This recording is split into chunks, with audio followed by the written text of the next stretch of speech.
भारतातील जागतिक वारसा स्थळांच्या यादीतील एक एकदम नवीन युनेस्को वारसा स्थळ आज आपण पाहणार आहोत.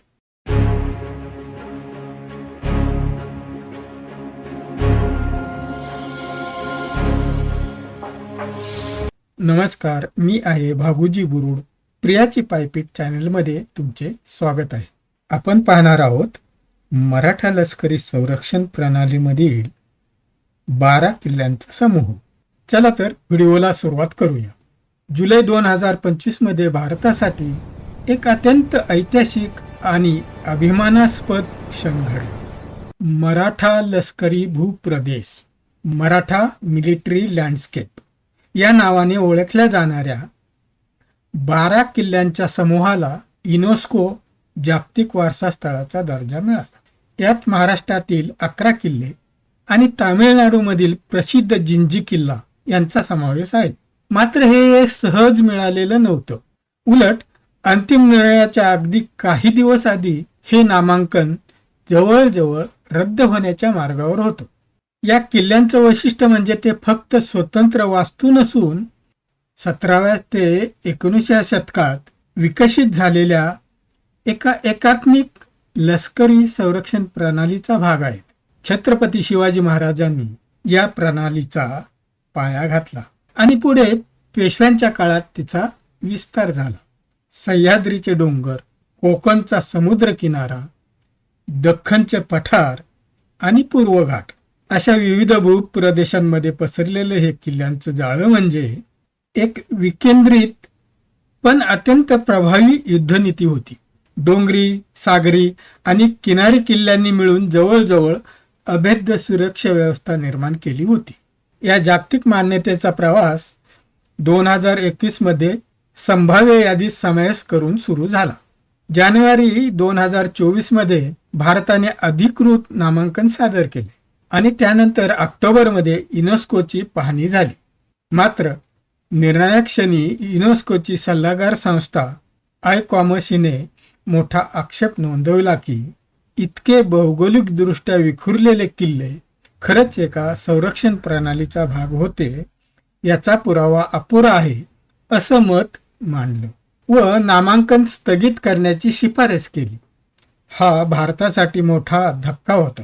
पण इथूनच कथेला नाट्यमय वळण मिळाले. भारताने हार मानली नाही. ICOMOSच्या मुद्द्यांना नाकारण्याऐवजी भारताने प्रभावी आणि वेगवान राजनीतिक धोरण स्वीकारलं.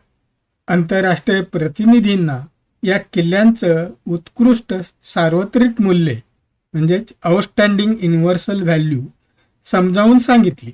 हे किल्ले वेगवेगळे नसून प्रत्येक किल्ला विशिष्ट भौगोलिक व प्रशासकीय भूमिकेसाठी बांधलेला एका मोठ्या नेटवर्कचा भाग असल्याचं ठोसपणे मांडलं. या प्रयत्नांना आंतरराष्ट्रीय पाठिंबा मिळाला आणि अखेर जुलै 2025 मध्ये सकारात्मक निर्णय झाला आणि मराठा लष्करी भूप्रदेश म्हणून या 12 किल्ल्यांना युनेस्को जागतिक वारसा स्थळाचा दर्जा मिळाला.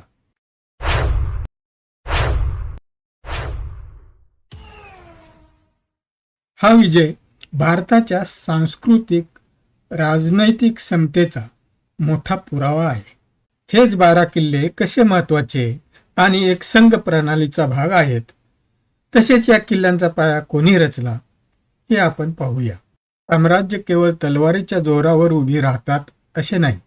एका महान राजाने दगड आणि दूरदृष्टीच्या एका अतूट कण्याच्या जोरावर तब्बल 300हून जास्त किल्ल्यांचं एक असं जाळं विणलं जे केवळ इमारती नव्हत्या तर मराठा स्वराज्याचा खरा पाया होता. हे राजे होते छत्रपती श्री शिवाजी महाराज. छत्रपती शिवाजी महाराजांच्या दुर्गनीतीचे 4 महत्वाचे पैलू आहेत. पहिला, पर्वतांचे स्वामी, मग किनाऱ्यांचे रक्षक, त्यानंतर इतिहासाचे साक्षीदार किल्ले आणि शेवटी त्यांची चिरकाल टिकणारी बांधणी. पर्वतांचे स्वामी. महाराजांनी गिरिदुर्गांची एक अभेद्य साखळी तयार करून त्या रौद्र सह्याद्रीला आपलं सर्वात मोठं शस्त्र बनवलं. आता गिरिदुर्ग म्हणजे नेमकं काय, तर सोप्या भाषेत सांगायचं तर सह्याद्रीच्या छाताडावर कोरलेले अभेद्य किल्ले. इथे डोंगरच तुमची तटबंदी आणि दऱ्याखोऱ्यात त्या शत्रूंसाठी चक्रव्यूह बनायच्या. इथे निसर्ग सर्वात मोठा सैनिक होता. जमिनीवर तर वर्चस्व सिद्ध झालं होतं, पण महाराजांची दूरदृष्टी इथवरच थांबली नाही. त्यांची नजर वळली ती अथांग समुद्राकडे. कारण त्यांना एक गोष्ट पक्की ठाऊक होती, जो समुद्रावर राज्य करतो तोच खरा राजा. खरं स्वराज्य समुद्रावर सत्ता स्थापन केल्याशिवाय अपूर्णच राहणार. मग आता बघा ना, या दोन प्रकारच्या किल्ल्यांचा उद्देश किती स्पष्ट आणि वेगळा होता. गिरिदुर्ग होते ते जमिनीवरून येणाऱ्या शत्रूसाठी, तर जलदुर्ग होते समुद्रातून येणाऱ्या युरोपीय सत्तांना रोखण्यासाठी. एक होता सह्याद्रीचा पहारेकरी, तर दुसरा होता समुद्राचा राजा. त्या काळात समुद्राच्या आत किल्ले बांधणे एक क्रांतिकारी निर्णय होता. परंतु पोर्तुगीज, इंग्रज यासारख्या बलाढ्य आरमारी सत्तांना त्यांच्याच घरात जाऊन आव्हान देण्यासाठी महाराजांनी धोरणात्मक निर्णय घेण्याचे धाडस केले. हे एका आकड्यावरून लक्षात येईल पहा. सिंधुदुर्ग किल्ल्याच्या बांधकामासाठी किती खर्च आला असेल? तब्बल 1 कोटीहून. त्या काळात ही रक्कम म्हणजे आजच्या भाषेत बोलायचं झालं तर अब्जावधी रुपये होते. काही किल्ले ना, ते फक्त दगडविटांचे बांधकाम नसतात, ते असतात इतिहासाचे जिवंत साक्षीदार. त्यांच्या प्रत्येक दगडात शौर्याची, त्यागाची, बलिदानाची कहाणी कोरलेली असते. चला असेच काही किल्ले पाहूया.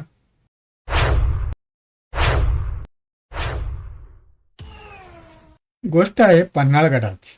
सिद्धी जोहरच्या 40,000 सैनिकांचा वेढा पाडलाय. आतमध्ये मुठभर मावळे आणि स्वतः महाराज. सुटकेची कोणतीही वाट दिसत नाहीये. सगळीकडून कोंडी झाली आहे. पण म्हणतात ना, याच अंधारात एका महान बलिदानाचा सूर्य उगवणार होता. लाख मेले तरी चालतील, पण लाखांचा पोशिंदा जगला पाहिजे. हे फक्त शब्द नव्हते, ही होती स्वराज्याप्रती असलेली निष्ठा. त्याच एका विचारापायी वीर शिवा काशीद यांनी हसत हसत मृत्यूला मिठी मारली. त्यांनी महाराजांचं सोंग घेतलं आणि आपल्या राजांसाठी, स्वराज्यासाठी स्वतःचं आयुष्य अर्पण केलं. जिंजी किल्ला हा तामिळनाडूमध्ये आहे. आता विचार करा, उत्तरेत मुघलांचं वादळ घोंघावतोय, स्वराज्य संकटात आहे. अशा वेळी खूप दूर दक्षिणेत एक किल्ला स्वराज्याचा दीपस्तंभ म्हणून उभा राहिला. तो होता जिंजी. या किल्ल्यानं फक्त स्वराज्यच नाही, तर मराठा साम्राज्याचं अस्तित्व टिकवलं आणि इतिहासाची दिशाच बदलून टाकली. हा किल्ला रायगड आणि राजगड नंतर स्वराज्याची तिसरी राजधानी म्हणून ओळखला जातो, जो छत्रपती संभाजी महाराजांच्या काळात दक्षिण दिग्विजय मोहिमेचा भाग होता. प्रतापगड, जावळीचे ते घनदाट जंगल, जिथे दिवसाढवळ्यात सूर्यप्रकाश जमिनीला स्पर्श करत नाही, अशा ठिकाणी अवघ्या 2 वर्षाच्या आत एक अभेद्य किल्ला उभा राहिला, तो म्हणजे प्रतापगड. आणि गंमत म्हणजे पुढच्याच वर्षी याच किल्ल्याच्या पायथ्याशी स्वराज्यावर आलं सर्वात मोठं संकट, अफझल खान. या किल्ल्याच्या पायथ्याशी छत्रपती शिवाजी महाराजांनी अफझल खानाचा कोथळा काढला. ही घटना मराठा इतिहासातील एक सुवर्ण पान आहे. होता जीवा म्हणून वाचला शिवा, ही म्हण इथेच घडली. एखाद्या किल्ल्याला किती दरवाजे असू शकतील? 1, 2, 3. महाराजांचे जन्मस्थान असलेला शिवनेरी किल्ला याचे उत्तर देतो. तब्बल 7 दरवाजे. म्हणजे शत्रूने एक दरवाजा तोडला की पुढचा दरवाजा स्वागतासाठी आला. याला म्हणतात संरक्षणाचा चक्रव्यूह. या किल्ल्यावर शिवाई देवीचे मंदिर आहे, ज्यावरून महाराजांचे नाव शिवाजी असे ठेवण्यात आले. चौथा आहे चिरकाल टिकणारी बांधणी. आज एक प्रश्न पडतो, 700 वर्षापेक्षा जास्त काळ होऊन गेला, तरीही हे किल्ले आजही कसे उभे आहेत? यामागचं रहस्य काय? तर ते रहस्य दडले त्यांच्या बांधकाम शैलीत. चला या अद्भुत इंजिनिअरिंगची ओळख करून घेऊया. या किल्ल्यांच्या ताकदीचं रहस्य आहे त्यांच्या खास मसाल्यात. अमरत्वाचा मसाला. यात सिमेंट नव्हतं, यात होता गूळ, चुना, शिशे, उडीद डाळ आणि बेलफळांचा गर. या अजब मिश्रणाने दगडांना असं काही घट्ट पकडून ठेवलंय की 700 वर्षाचा काळ सुद्धा त्यांना हरवू शकला नाही. राजगड हा किल्ला स्वराज्याची पहिली राजधानी होता आणि छत्रपती शिवाजी महाराजांनी सुमारे 25 वर्षे येथून राज्यकारभार पाहिला. हा अत्यंत दुर्गम किल्ला महाराजांना अतिशय प्रिय होता. रायगड.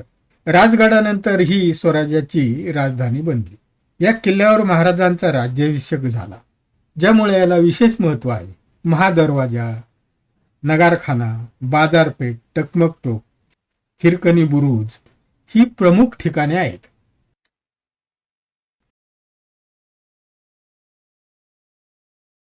लष्करी आणि नौदल तळ यासाठी काही किल्ले महत्वाचे होते.